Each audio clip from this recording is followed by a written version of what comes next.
Assalamualaikum warahmatullahi wabarakatuh. Perkenalkan, nama saya Abrarul Faiz Lubis dengan NIM 2351200008. Saya adalah mahasiswa Universitas Islam Negeri Dato Karama Palu. Kali ini saya akan membawakan penjelasan mengenai topik inflasi dan deflasi. Inflasi dan deflasi merupakan dua fenomena penting dalam dunia ekonomi yang sangat mempengaruhi kehidupan masyarakat dan stabilitas suatu negara. Inflasi adalah kenaikan harga barang dan jasa secara umum dan terus-menerus dalam suatu periode tertentu. Artinya, ketika terjadi inflasi, hampir semua harga barang dan jasa naik, bukan hanya satu atau dua barang saja. Kenaikan harga ini harus berlangsung cukup lama dan terjadi secara luas agar bisa disebut sebagai inflasi. Jika kenaikan harga hanya sesaat atau hanya pada beberapa barang saja, itu belum dikatakan sebagai inflasi.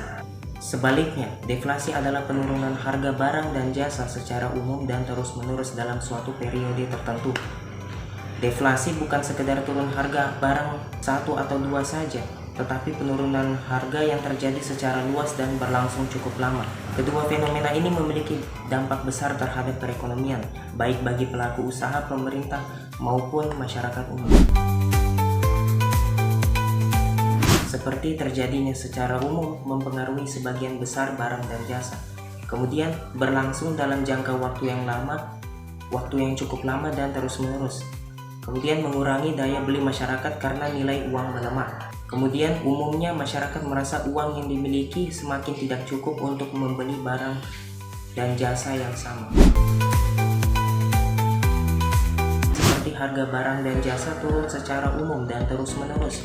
Kemudian masyarakat cenderung menunda konsumsi karena berharap harga akan semakin turun. Dan yang terakhir, dapat berdampak buruk bagi perekonomian, misalnya mengurangi keuntungan produsen, menekan upah pekerja, bahkan menyebabkan resesi. Seperti demand pull inflation atau dikenal dengan inflasi tarikan permintaan. Artinya, inflasi ini terjadi ketika permintaan barang dan jasa meningkat secara signifikan, tetapi penawaran tidak mampu mengimbanginya, akibatnya harga-harga naik. Kemudian yang kedua yaitu cost push inflation atau inflasi dorongan biaya. Artinya, inflasi ini disebabkan karena biaya produksi, misalnya karena kenaikan harga bahan baku atau upah pekerja, sehingga produsen menaikkan harga jual. Ekspektasi inflasi, artinya jika masyarakat dan pelaku usaha memperkirakan harga akan naik di masa depan, mereka cenderung menaikkan harga sejak awal. Kemudian yang kedua ada inflasi impor, kenaikan harga barang akibat perubahan nilai tukar atau kenaikan harga di negara asal. Kemudian yang terakhir ada pencetakan uang berlebihan, artinya jika pemerintah mencetak uang tanpa diimbangi pertumbuhan ekonomi, jumlah uang yang beredar meningkat sehingga harga-harga akan naik. Pertama ada penurunan permintaan, yaitu terjadi ketika permintaan barang dan jasa menurun drastis sehingga harga-harga itu turun. Yang kedua, kelebihan pasokan, artinya jika barang yang ditawarkan melebihi permintaan, harga akan turun. Seperti kebijakan moneter yang ketat, artinya ketika bank sentral membatasi jumlah uang yang beredar, daya beli masyarakat turun sehingga harga-harga itu ikut turun. Kemudian ada apresiasi nilai tukar mata uang, artinya jika nilai mata uang menguat, harga barang impor menjadi lebih murah sehingga menekan harga-harga dalam negeri.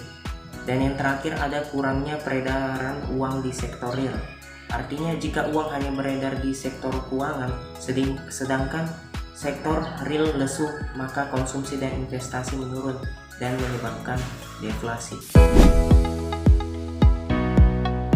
Dalam Islam, inflasi dan deflasi tidak hanya dipandang sebagai fenomena ekonomi, tetapi juga memiliki dimensi moral, sosial, dan keadilan ekonomi. Islam mengakui bahwa inflasi bisa terjadi karena faktor alami, seperti gagal panen atau bencana alam. Namun seringkali inflasi diperburuk oleh praktik ekonomi yang tidak sesuai dengan prinsip Islam, seperti pencetakan uang tanpa kontrol, kemudian transaksi berbasis riba yang meningkatkan jumlah uang beredar tanpa nilai real, kemudian kemudian penimbunan barang atau ihtikar yang menyebabkan kelangkaan dan kenaikan harga, dan yang terakhir ada spekulasi berlebihan atau disebut gharar atau ketidakpastian yang menyebabkan lonjakan harga di pasar. Deflasi dalam Islam bisa menjadi tanda ketidakseimbangan ekonomi. Misalnya, distribusi kekayaan yang tidak merata, hanya beredar di kalangan kaya saja.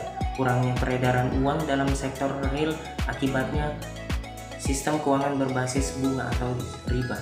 Yang terakhir, melemahnya aktivitas perdagangan akibat ketidakstabilan ekonomi dan ketidakpercayaan pasar.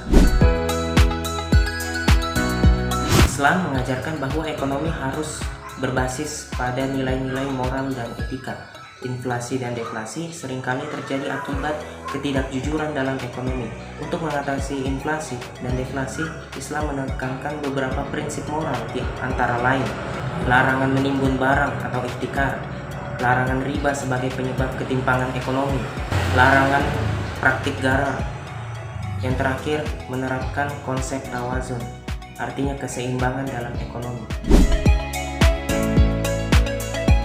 Seperti mengurangi daya beli masyarakat miskin karena harga kebutuhan pokok naik sementara pendapatan tetap. Kemudian meningkatkan kesenjangan ekonomi di mana orang kaya dengan aset tetap terlindungi sedangkan masyarakat miskin semakin terhimpit. Dan yang terakhir ada memicu ketidakstabilan sosial seperti kerusuhan jika harga bahan pokok naik drastis. Antara lain, meningkatkan pengangguran karena produsen mengalami kerugian dan melakukan PHK, menyebabkan kemiskinan meningkat karena bisnis gagal dan masyarakat kehilangan pekerjaan. Dan yang terakhir, melemahkan roda ekonomi dan investasi karena pengusaha enggan berinvestasi jika harga terus turun. Inflasi dan deflasi yang tidak terkendali bisa saja menyebabkan ketidakadilan di mana hanya segelintir orang yang mendapatkan keuntungan, sementara mayoritas masyarakat mengalami kesulitan ekonomi. Dan Islam menawarkan solusi dengan sistem keuangan berbasis sektor real, bukan spekulasi, mekanisme distribusi kekayaan yang adil melalui zakat, infak, dan sedekah, dan kebijakan negara dalam menjaga stabilitas harga dan melindungi masyarakat yang lemah. Seperti menerapkan sistem moneter berbasis nilai real, emas dan perak, melarang riba dan mendorong sistem keuangan berbasis bagi hasil, memperkuat zakat, infak, dan sedekah untuk menjaga daya beli masyarakat. Terakhir, melarang monopoli dan penimbun barang. Seperti mendorong ekonomi berbasis sektor real, memastikan pemerintah aktif dalam menstabilkan harga. Dan yang terakhir, menggunakan zakat dan wakaf produktif untuk mendukung investasi dan konsumsi. Kesimpulannya, inflasi dan deflasi adalah fenomena yang tidak bisa dihindari dalam kehidupan ekonomi modern.